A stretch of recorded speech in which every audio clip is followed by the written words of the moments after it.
Hola, buenas tardes. Mi nombre es Estrella Sánchez y voy a exponer mi ponencia sobre metodologías activas en el primer curso COVID, balance de situación. Bueno, vamos a comenzar esta ponencia hablando un poquitín de lo que es el sustrato pedagógico. A continuación, hablaremos del marco teórico, los objetivos, el trabajo, la metodología y continuaremos con cómo ha sido este curso 2020-21 y por último las conclusiones. Comenzando con el sustrato pedagógico, pues tendremos en cuenta los autores pedagógicos clásicos, referentes de todas las leyes educativas, no solo en España, sino en todo nuestro entorno occidental, como Son Bandura, que hablaba de algo que es de sobra conocido, no solo por las metodologías modernas, sino por las tradicionales, pero que supone en sí mismo una revisión de las metodologías tradicionales en el sentido de que se pone en valor lo diferenciador y lo importante del aprendizaje por observación, que era algo que sí que se tenía en cuenta en las metodologías tradicionales, pero de forma bastante implícita y no dándole el suficiente valor explícito. Posiblemente la revolución metodológica venga de la mano de Piaget y de Vygotsky, autores ambos dos referentes en los enfoques o las denominadas pedagogías constructivistas. Si bien es verdad que Vygotsky aporta un plus en el sentido de que tiene en cuenta los condicionantes socioculturales, esa contextualización tan importante que va a ser un referente, sobre todo ya no solo en la nueva escuela, sino también en los componentes más de atención a la diversidad y de los entornos de inclusividad. Continuaríamos a uno de los autores que continúan en esta línea constructivista, va a ser posiblemente pues un referente, ¿no? Las actuales leyes educativas, como es Brunner, que habla del andamiaje, de cómo construir aprendizaje a partir del conocimiento previo. Y por último, cómo no, pues el que yo creo que va a ser el componente más importante de este trabajo, así como de las leyes educativas, tanto de España como finlandesas y de nuestro entorno sociocultural, que es el aprendizaje significativo, nombrado de forma explícita ya en la LOE, continuado en la LONCE y en la actualidad en la reforma que se plantea en el sistema educativo español, la LOE, de la mano de Osbel. Una vez considerados estos sustratos pedagógicos, yo creo que es importante que remitamos en ellos en el sentido de que van a hacer entender cualquier política o cualquier estudio relacionado con la educación, en nuestro entorno por lo menos. Parto o continúo con el marco teórico. El marco teórico que tiene en cuenta este estudio lo forman fundamentalmente dos autores. Por un lado, yo misma en mi tesis doctoral hablo de articulación social, que a continuación desglosaré la importancia que tiene y lo conectaré con el nuevo paradigma, el denominado nuevo paradigma del sistema educativo de Sir Ken Robinson, y que desglosaré ahora a continuación. Partiendo de este autor, de Robinson, en 2012, pues habla de cuáles son las razones económicas y culturales que tenemos que tener en cuenta a la hora de plantear cualquier reforma o cualquier modelo educativo en nuestro entorno. Por un lado, las razones de estas nuevas modelizaciones son económicas, en las cuales eh, es, eh, es un factor a tener en cuenta como el sistema educativo tiene que adaptarse a la economía del siglo XXI, pero ya no solo las razones económicas, sino también razones identitarias, cómo están teniendo peso, ahora mismo están siendo muy significativas, posiblemente en la época de mayor borbor de la pandemia, frente a la globalización, ¿no? Entonces, estos condicionantes culturales en los cuales parece que existe una anteposición o dos posturas muy enfrentadas, ¿no? Entre lo que es la identidad nacional, pues tengamos en cuenta, por ejemplo, Brexit, frente a la globalización imperante, pues justo inmediatamente anterior a la época de la pandemia, la época prepandémica, incluso la época pre-Brexit. Aparte de las razones económico-culturales existentes a la hora de hacer cualquier modificación educativa de las leyes educativas y de los modelos educativos, tenemos que tener en cuenta que, en palabras de Robinson, la educación está articulada, ¿no? En torno a dos, lo que él denomina dos pilares fundamentales, que uno es el cultural y otro es el económico. El primer pilar cultural hace referencia a la ilustración, según la cual la inteligencia se medía en términos de capacidad académica y siempre en torno a dos extremos en los cuales se encontraba la inteligencia en un ratio. Por un lado, era la deducción de todo lo aprendido o el aprendizaje nuevo a partir de deducir a partir de un conocimiento cultural clásico previo, y eso hacía que se midiera o se estandarizara de forma bastante sencilla y se sigue estandarizando en los modelos tradicionales, educativos tradicionales, en base a estándares, sencillamente porque se parte de una premisa de un conocimiento cultural clásico, academicista, y a partir de él se va a ir deduciendo el conocimiento nuevo, ¿no? Es algo como bastante sencillo y matemático. Y es lo que ha venido imperando en los modelos educativos hasta la actualidad, ¿no? Desde otro punto de vista, el segundo pilar que nombra Robinson en 2012 es precisamente el pilar económico. El pilar económico era el que venía enmarcado dentro de los preceptos de la revolución industrial, ¿no? En ese sentido, eh, se fundamenta el sistema educativo en términos neoclásicos. Recordemos que hasta el neoclasicismo lo que era la ciencia era multidisciplinar. Tengamos en cuenta, por ejemplo, a Leonardo da Vinci, que era un hombre del Renacimiento en el cual su forma de entender la ciencia era multidisciplinar. Va a ser en el neoclasicismo cuando surge el denominado paradigma neoclásico, no solo relacionado con la educación, sino con todas las disciplinas o ciencias, en las cuales empieza a coger peso la especialización disciplinar. En términos educativos, la especialización por asignaturas. Precisamente la innovación, nosotros lo vamos a definir y lo define a sí mismo Robinson, y es en lo que convergemos Robinson y yo, en términos de que la colaboración va a ser la que va a alimentar el crecimiento. Precisamente esto es con lo que el mayor factor de convergencia que tiene con respecto a mi trabajo previo, publicado en mi tesis doctoral, ¿no? En la cual hablo precisamente de la articulación social. En el caso de esa articulación que yo denomino social y en términos educativos que acabamos de definir, estaba determinar precisamente la articulación en términos culturales academicistas. En mi caso, la articulación social en la tesis doctoral que defendí tenía ese componente antropológico, y que en sí mismo el componente antropológico que viene representado, esa variable antropológica que es la articulación social, va a ser asimismo una variable endógena de crecimiento económico, ¿no? Es curioso cómo para Robinson la innovación va a ser esa variable de crecimiento, no sé si económico, pero sí crecimiento en lo educativo, en lo social, ¿no? En tanto en cuanto lo social forma parte lo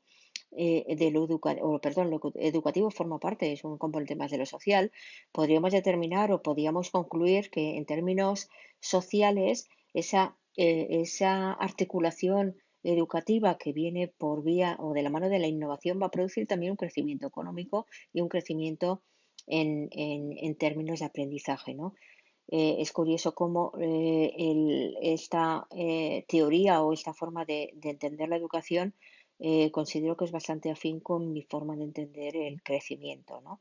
En términos económicos, y que por otro lado para Ken Robinson supone uno de los pilares, ¿no? de lo que es el sistema educativo hasta la actualidad. Por lo tanto, podría ser un nexo y es lo que defiendo yo en esta ponencia, podría ser un nexo para entender cómo el crecimiento económico podría venir también en términos educativos, ¿no? Por medio de esta articulación en términos de innovación. Y además existe muchísima literatura que tiene en cuenta el crecimiento económico en términos de innovación, pero no innovación educativa. Por lo tanto, la novedad de este artículo precisamente es enlazar artículos meramente de aprendizaje pedagógicos o de relacionados con la educación, cómo se pueden enlazar con artículos antropológicos económicos, que es una vertiente bastante desconocida en el entorno sociocultural, ¿no? La literatura europea no desarrolla o no existe un desarrollo, desde mi punto de vista, suficientemente eh, documentado desde el punto de vista científico en términos antropológico-económicos. De esta forma, por medio de este artículo, vamos a enlazar lo que es la antropología económica con las diferentes ciencias educativas. Es la novedad de este artículo. En mi propuesta de mi tesis doctoral, en la cual hablaba de articulación social, exponía o presentaba una variable endógena, que precisamente es la articulación social, que representaba el crecimiento.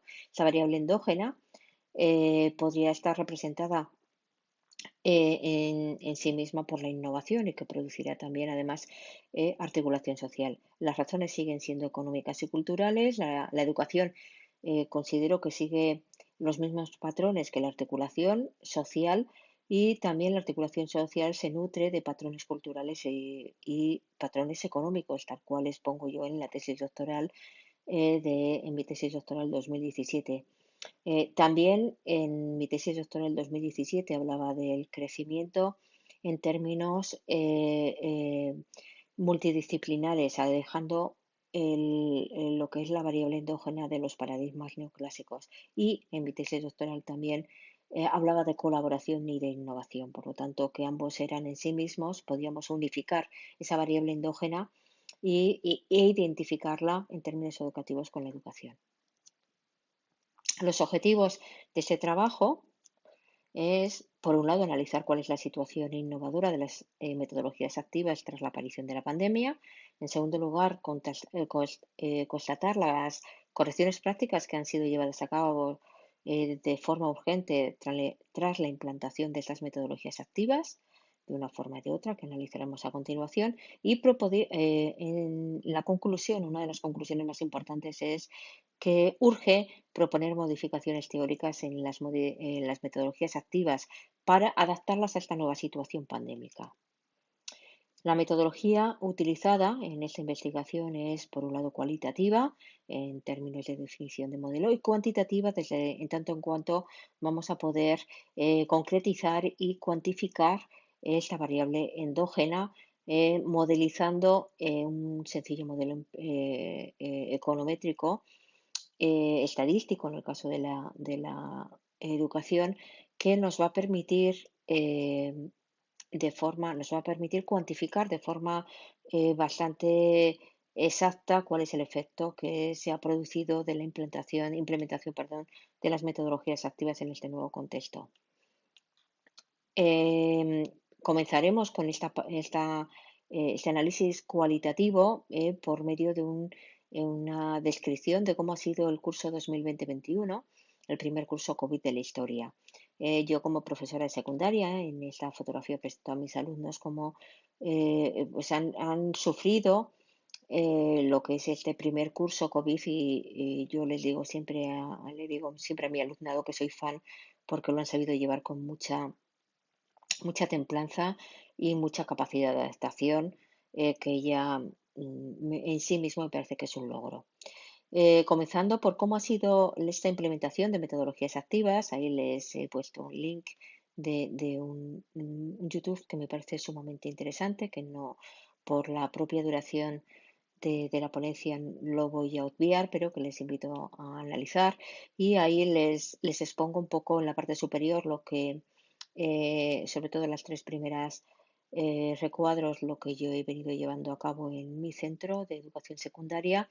En la primera viñeta o la primer recuadro hace referencia el Classroom, como yo he implementado este Flipped Classroom en el aula, pero de una forma posiblemente modificada por la urgencia de la situación sanitaria.